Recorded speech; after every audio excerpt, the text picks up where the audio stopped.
Hi guys, welcome to Subhash Movie Reviews YouTube review channel. Here is the non-spoiler review of the film 29 Telugu డబ్బుడు movie review and rating streaming on Netflix.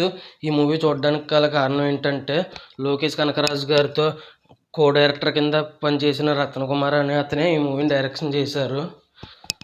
Co director అంటే డైరెక్షన్లో కొన్ని మార్పులు చేర్పులు చేయమని సహాయం చేసే దర్శకుడిని co director అంటారు. తెలియని వాళ్ళు ఉంటారని చెప్తున్నాను. ఇంకొక రీజన్ వచ్చేసి లోకేష్ కనకరాజు గారు ప్రొడ్యూస్ చేస్తున్నారు ఈ మూవీని. ఆయనతో పాటు ఇంకొక అతను కూడా ప్రొడ్యూస్ చేస్తున్నారు. ఇంకా ఈ మూవీ అందుకే చూడడం జరిగింది. ఇంకా ఈ మూవీ చూసిన తర్వాత నాకు ఎలా అనిపించింది అనే విషయంలోకి వెళ్ళేలోపు ఆల్రెడీ పెద్ద రివ్యూ ఇచ్చాను. దాంతోపాటు ప్యాట్రియాట్, కేడీది డెవిల్, అగ్లీ స్టోరీ, మా బేగన్ అనే రివ్యూస్ కూడా ఇచ్చాను, చెక్ చేయండి.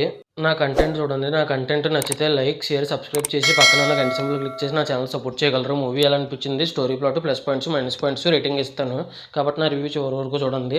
ఇంకా మూవీ విషయానికి వస్తే నాకైతే చాలా అంటే చాలా బాగా నచ్చింది సినిమా. ఇంకా స్టోరీ ప్లాట్ విషయానికి కనుక వస్తే హీరో వచ్చేసి తనకంటూ ఒక గుర్తింపు ఉండాలనుకుంటాడు. అలాంటప్పుడు లవ్లో పడతాడు. ఆ తర్వాత ఆ లవ్ సక్సెస్ అయిందా లేదా, ఆ తర్వాత తను చేసిన పనిలో గుర్తింపు వచ్చిందా లేదా అనేది రిమైనింగ్ స్టోరీ. ప్లస్ పాయింట్స్ విషయానికి కనుక వస్తే హీరో విధు అండ్ హీరోయిన్ ప్రీతి అసరాని గారు చాలా అంటే చాలా అద్భుతంగా చేశారు యాక్టింగ్. ఇద్దరిలో ఎక్కువగా బాగా చేసింది అయితే మాత్రం హీరో అని చెప్పొచ్చు.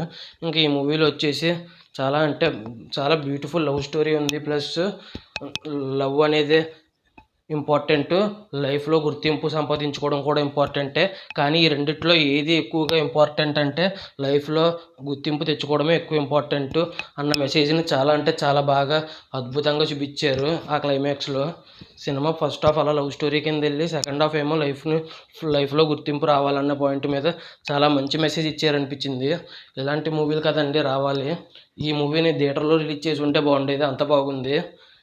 తెలుగులో అంత తక్కువ ఎందుకు చేశారో అర్థం కావట్లేదు. తమిళ్లో థియేటర్స్లోనే వచ్చింది, తెలుగులో కూడా థియేటర్స్లో రావాల్సిన అద్భుతమైన సినిమా అనిపించింది నాకైతే. ఇంకో ప్లస్ పాయింట్స్ వచ్చేసి మ్యూజిక్ డైరెక్టర్ సీను రాల్డన్ గురించి మాట్లాడాలి. చాలా అంటే చాలా అద్భుతంగా కొట్టారు మ్యూజిక్.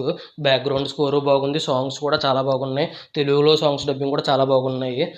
ఇతను కో డైరెక్టర్ కింద కాకుండా ఇంతకు ముందు కూడా సినిమాలు తీశారు. ఇంతకు ముందు సినిమాలు ఏమో తెలియదు, కానీ ఈ సినిమా అయితే చాలా అంటే చాలా ఎక్సలెంట్గా తీశారనిపించింది. లవ్ ఉండాలి, లైఫ్ ఉండాలి, కానీ లైఫ్లో గుర్తింపు అనేది మెయిన్ ఉండాలనేది చాలా అద్భుతంగా చూపించారనిపించింది.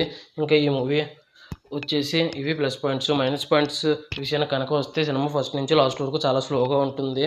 మనకు తెలిసిన లవ్ స్టోరీయే రొటీన్గా ఉంటుంది, కానీ సెకండ్ హాఫ్ మాత్రం కొద్దిగా డిఫరెంట్గా అనిపించింది నాకు.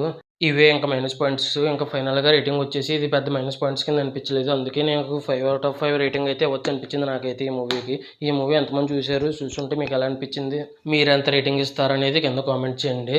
ఆల్రెడీ పెద్ద రివ్యూ ఇచ్చాను, చెక్ చేయండి. దాంతోపాటు చాలా రివ్యూస్ ఇచ్చాను, చెక్ చేయండి. నా కంటెంట్ నచ్చితే లైక్, షేర్, సబ్స్క్రైబ్ చేసి నా ఛానల్ సపోర్ట్ చేయగలరు. Thanks for watching. జై హింద్, సైనింగ్ ఆఫ్, బై బాయ్.